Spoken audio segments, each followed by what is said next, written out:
बंदो चरण सरोज गुरु मुद मंगल आगार।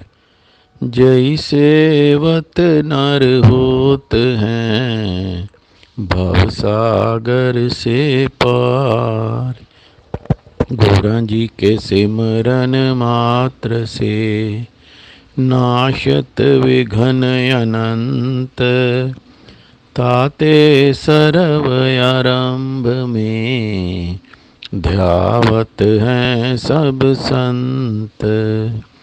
ताते सर्व आरंभ में ध्यावत हैं सब संत। बोलो जयकारा बोल मेरे श्री गुरु महाराज की जय। पिछले दिनों हम श्री आरती पूजा, ये जो हमें सद्गुरुदेव ने एक सुंदर नियम बताया है, उसके बारे में चर्चा कर रहे थे कि हम जैसे आम इंसानों के लिए ये एक अति महत्वपूर्ण भक्ति का साधन है, जिससे कि हम अपने आराध्य को रिझाने के लिए, उसकी प्रसन्नता को प्राप्त करने के लिए उपयोग में लाते हैं। और इसके साथ साथ ही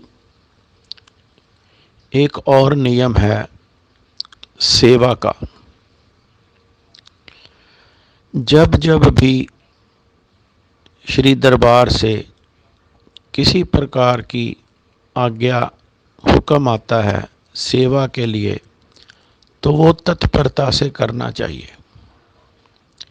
सेवा भी हमें 3 रूपों में बताई गई है। तन, मन और धन की सेवा। अब तन की सेवा तो जब हम अपने इस शरीर का इस्तेमाल करते हैं किसी सेवा के कार्य को करने के लिए, तो वो तन की सेवा है। जब हम धन से किसी प्रकार सेवा करते हैं, वो धन की सेवा कहलाती है।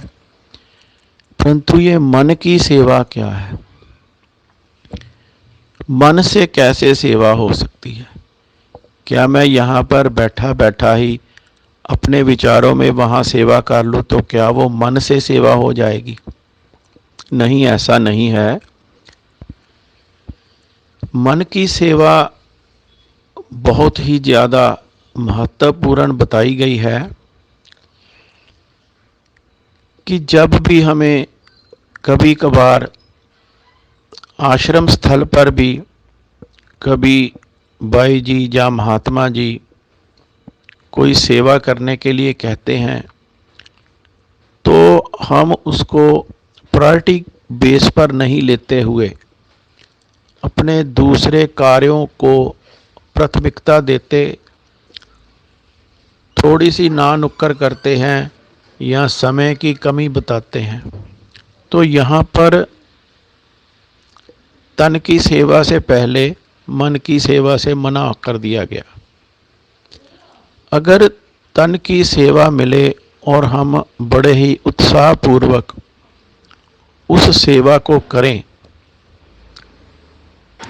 तो वो तन और मन की सेवा दोनों सेवा कहलाएंगी और ये अति महत्वपूर्ण सेवा है।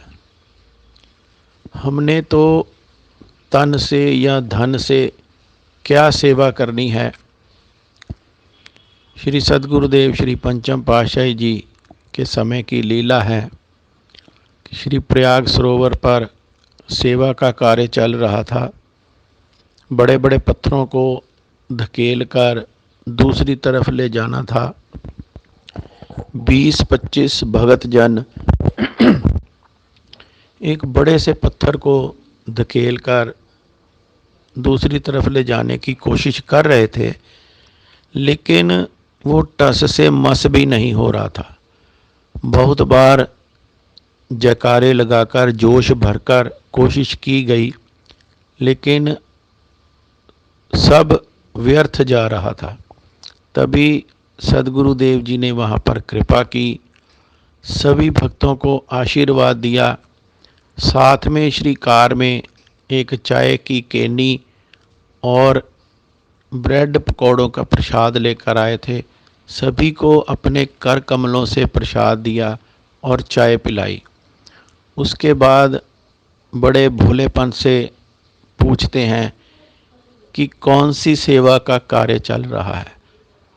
तो जो सेवादार वहाँ पर उपस्थित थे वो हाथ जोड़कर विनती करते हैं कि स्वामी जी, ये पत्थर को धकेल कर दूसरी तरफ लेकर जाना है, लेकिन काफ़ी समय से हम कोशिश में लगे हैं, लेकिन सफलता नहीं मिल रही। तो स्वामी जी ने, प्रभु ने इशारा किया और कोई बात नहीं, आप सेवा करो। तब बड़ी ही हैरानीजनक बात सी, जयकारों के साथ वो उसको कोशिश की गई और वो पत्थर बड़ी ही आसानी से लुढ़कता हुआ जैसे स्वयं ही दूसरी तरफ जा रहा था। तो हमारे एक भगत जी हैं, मदन लाल जी, वो वहाँ पर बैठे थे।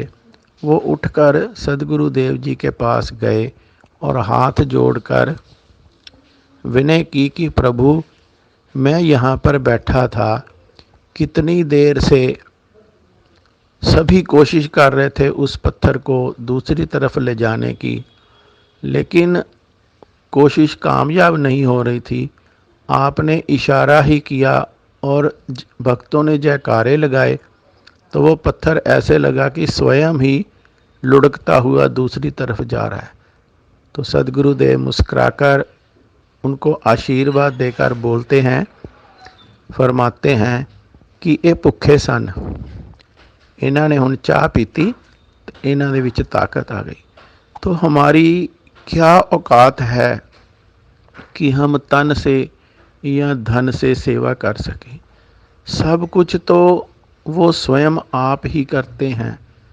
जैसे कि कहते हैं ना, करे कराए आपो आप, मानुष के कुछ ना ही हाथ।